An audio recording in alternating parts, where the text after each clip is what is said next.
और इस वक्त की सबसे बड़ी खबर, अमेरिकी राष्ट्रपति डोनाल्ड ट्रंप ने दुनिया भर के देशों पर टैरिफ लगा दिए। इससे पूरी दुनिया में हाहाकार मचा हुआ है। चीन को भी ट्रंप का टैरिफ चुभ रहा है। ट्रंप ने चीन पर 34% टैरिफ लगाया। अब इसके जवाब में चीन ने भी अमेरिका पर जवाबी टैरिफ ठोक दिया है। चीन ने अमेरिका से इंपोर्ट होने वाले सभी गुड्स पर एक्स्ट्रा अतिरिक्त 34% टैरिफ लगा दिया है। चीन का टैरिफ 10 अप्रैल से लागू हो जाएगा। और इसी के साथ अमेरिकी बाज़ारों के खुलने का इंतज़ार है। और उससे पहले जो फ्यूचर्स हमने देखे डाउ के, S&P के, वो सब जगह आपको बड़ी गिरावट देखने को मिली। तो ऐसी उम्मीद की जा रही है कि शायद बाज़ार भी बड़े गैप अप के साथ, गैप डाउन के साथ माफ़ कीजिए, खुले। तो अब जो असर है ट्रंप के टैरिफ वॉर का, वो अब दिख रहा है। क्या ये एक ग्लोबल ट्रेड वॉर की शुरुआत है?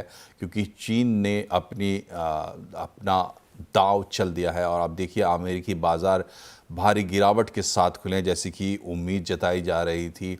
चौतरफा गिरावट, एक तरीके का हाहाकार अभी पूरे विश्व में दिख रहा है इस टैरिफ वॉर के बाद। ख़ास करके वैसे देश जो ज़्यादा कनेक्टेड है और टैरिफ वार गहरा रहा है, इससे दुनिया भर में बाजार लुहान है। अमेरिकी बाज़ारों में भारी गिरावट तो दिख ही रही, कमोडिटी मार्केट में भी गिरावट है। क्रूड $65 के नीचे फिसल गया है। क्या हो रहा है ग्लोबल मार्केट में, बात करने के लिए हमारे साथ हैं market expert Sunil Subramanian. Sunil sir, बहुत बहुत स्वागत है आपका CNBC आवाज़ पर। पहला सवाल तो ये है कि ये चीन ने जो 34% एक्स्ट्रा टैरिफ ठोक दिया है, तो जो ट्रेड वॉर की आशंका जताई जा रही थी वो शुरू हो चुका है। और ये क्या ग्लोबल होगा, किस तरीके से ये आगे बढ़ेगा? देखिए, ये जरूर, क्योंकि ट्रम्प जी ने जो किया है और बिना कोई कंसल्टेशन के उन्होंने बाकी देश के ऊपर जो उनका एक एक्शन है, वो एक यूनिलैटरल एक्शन आप समझिए। और पहले जो अमेरिका की स्टेटस थी कि वो एक बिग ब्रदर की तरह सबकी देखभाल के लिए कर रही थी, ये उसको पलट रहे हैं। यूएस एड को कम्प्लीटली बंद कर दिया। और ऐसे नेगोशिएशन के लिए इन्होंने किया है, मेरा मानना था। मगर क्या है कि उन्होंने कुछ गैप नहीं छोड़ा है, क्यों तक तक तुरंत उन्होंने अनाउंस कर दिया। तो चीन भी एक छोटी देश नहीं है। अब मेरे ख्याल में अगले डिकेड में तो चीन तो अमेरिका को ओवरटेक भी कर लेगी जीडीपी में। और पिछले 10-15 सालों में चीन ने भी अपना जो पूरा एशिया में, अफ्रीका में अपना चाल फैलाकर बहुत मजबूत कर लिया है। तो इतनी आसान नहीं है कि चीन जैसे देश के ऊपर इतना टैरिफ लग के निकलना।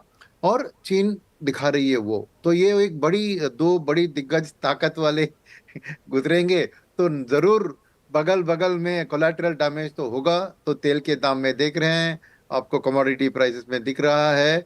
और एक ग्लोबल ट्रेड का कोई भी अभी कुछ प्लानिंग नहीं करेगा ना, क्योंकि ये अनसर्टेनिटी माहौल अभी पैदा हुआ है।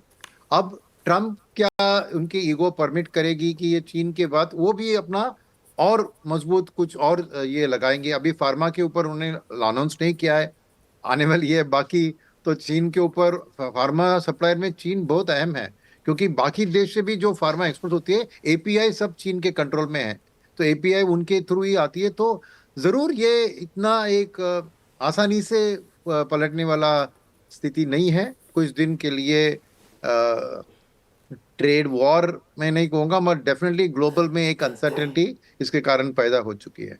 जी, ग्लोबल अनसर्टेनिटी पैदा हो रही है। और अमेरिका में 3% के आसपास गिरावट के साथ बाजार खुले हैं सुनील सर। तो एक्सपेक्टेड था, ज़्यादा है, या अभी वेट एंड वॉच करना चाहिए, देखना चाहिए क्या होता है? पहले तो अमेरिका में नहीं, देखिए, एक बात यह है कि जब ट्रम्प की प्रेसिडेंट की अनाउंसमेंट हुई थी तो मार्केट एकदम बढ़ गया था। तो वो प्रॉफिट्स को गिव अप कर रही है मार्केट ने, उसके पहले वाली स्थिति में वापस आएगी। और सेकंड चीज है कि उन्होंने भी सोचा कि जैसे कहते हैं ना, कोई भौंकता है ज्यादा तो शायद उतना काटता नहीं है, राइट? तो इसीलिए उन्होंने भी सोचा कि जो ट्रम्प कह रहे थे, वो कह रहे थे कि मैं ग्रीनलैंड को ले लूंगा, गाजा स्ट्रिप को ले लूंगा, वो गल्फ ऑफ बनाना को मैं गल्फ ऑफ अमेरिका बना। तो बहुत से चीज ऐसे जो कहते हैं, ये नामुमकिन लग रहे थे कि ये खाली एक टैक्टिक है। मगर इस टैरिफ के बारे में उन्होंने जैसे ही कार्रवाई ली है, वो मार्केट के लिए बहुत बड़ा नेगेटिव सरप्राइज रहा है। सेकेंड चीज जो अमेरिकन मार्केट को बहुत नुकसान पहुंचा रही है, वो ये है कि ट्रंप ने कहा कि जो भी टैरिफ के कारण जो भी इंपोर्ट ड्यूटीज लगेंगे ना, तो वो कॉस्ट इम्पैक्ट अमेरिकन कंपनीज को उन्होंने मना किया कि आप वो कंज्यूमर को पास ऑन करें।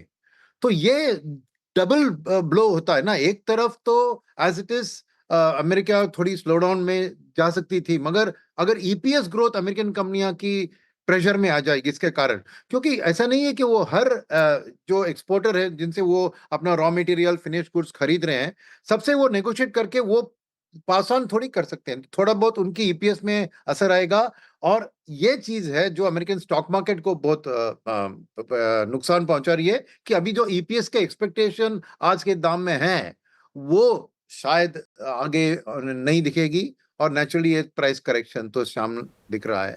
तो इस माहौल में मैं कहूंगा कि कुछ दिन के लिए लाल रंग ही हमारा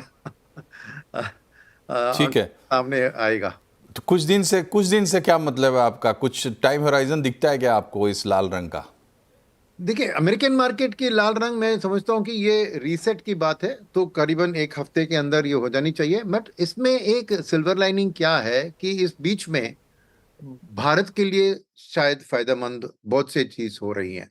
एक, अगर चीन और अमेरिका एकदम क्लैश हो रहे हैं तो ये इकोनॉमिक क्लैश है, पॉलिटिकली भी क्लैश है। तो अमेरिका और इंडिया क्वाड, जो जैसे पता है जापान, ऑस्ट्रेलिया, अमेरिका और इंडिया ने एक गठबंधन बनाया है कि चाइना में का साउथ पैसिफिक चाइना सी में, पैसिफिक चाइना सी में उधर ठीक है। कंट्रोल करने के लिए। तो एक इंडिया का थोड़ा एक अच्छी स्थिति में बन सकती है। सेकंड, अभी भी मोदी और ट्रम्प की मुलाकात में उन्होंने कहा कि हम 3 गुना करीबन ठीक है। $500 तक, वो एक बात है। सेकंड, ये जी। तेल के दाम की गिरावट, कमोडिटी की गिरावट और इसकी रेट कट की गिरावट, ये सब इंडिया स्पेसिफिक अच्छी खबरें हैं। तो मेरा मानना है कि जैसे ही ये माहौल एक रिसेशन की ओर बढ़ रहा है अमेरिका में, और रेट कट और लिक्विडिटी इन्फ्यूजन शुरू होंगे, तो शायद ये रेट कट इक्विटी मार्केट के लिए एक अच्छी वेलकम चीज होगी। तो ना ही जी। इक्विटी मार्केट में भी एक यूएस इक्विटी मार्केट में एक बॉटम फॉर्म होके रेट कट्स के कारण थोड़ी एक पॉजिटिविटी आ सकती है हफ्ते 2 हफ्ते में, मगर इंडिया की फ्लोज के लिए, क्योंकि इंडिया के लिए हम करीबन अभी 88% अपना ठीक है। तो ये तो सिल्वर लाइनिंग का इंतजार करना चाहिए। बहुत बहुत शुक्रिया आपका सुनील सर हमसे जुड़ने के लिए। बढ़ते हैं आगे, और ट्रंप के टैरिफ का अगला कमाल जो है कमोडिटी मार्केट में देखने को मिला। चिंता बढ़ गई है। लगातार दूसरे दिन क्रूड में बड़ी गिरावट देखी जा रही है। ब्रेंट क्रूड 7% से ज़्यादा गिर गया है। 1 अगस्त 2022 के बाद पहली बार ब्रेंट क्रूड $65 प्रति बैरल से नीचे चला गया है। अब ये गिरावट कब तक जारी रहेगी, बता रही हैं हमारी सहयोगी मनीषा गुप्ता। कच्चे तेल में जोरदार गिरावट जारी है। कल 6% गिरने के बाद आज करीबन 8 से 9% की मंदी हमने कच्चे तेल में फिर से आते हुए देखी। ये 2022 1 अगस्त के बाद पहली बार है कि हमने $65 के नीचे ब्रेंट को जाते हुए देखा, और यूएस का क्रूड यहाँ पर ऑलमोस्ट $60 के बैरल के आसपास आ गया है। वेल, 3 चीज़ें हैं यहाँ पर मेजर देखने वाली। एक तो ये कि यूएस की तरफ से जो टैरिफ्स आए हैं उनसे लगता है कि ग्लोबल मार्केट्स में यहाँ पर इकोनॉमिक स्लो डाउन और कच्चे तेल की डिमांड में गिरावट देखने को मिल सकती है। दूसरा है चाइना की तरफ से रिटेलिएशन, जो 34% का रिटेलिएशन उन्होंने यूएस पे किया है, उससे बाजार ने और भी ज्यादा यहां पर रिएक्ट किया।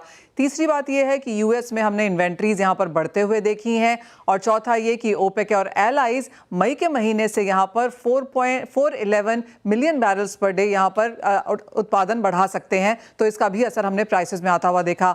बाजार को लगता है कि 60 के आसपास जो यूएस के शेल प्रोड्यूसर्स हैं उनके लिए फायदेमंद ये नहीं होगा, लेकिन $60 की बात यहां पर यूएस प्रेसिडेंट ने की जरूर थी, और एज ऑफ नाउ कच्चे तेल के प्राइसेस वहीं पर हैं।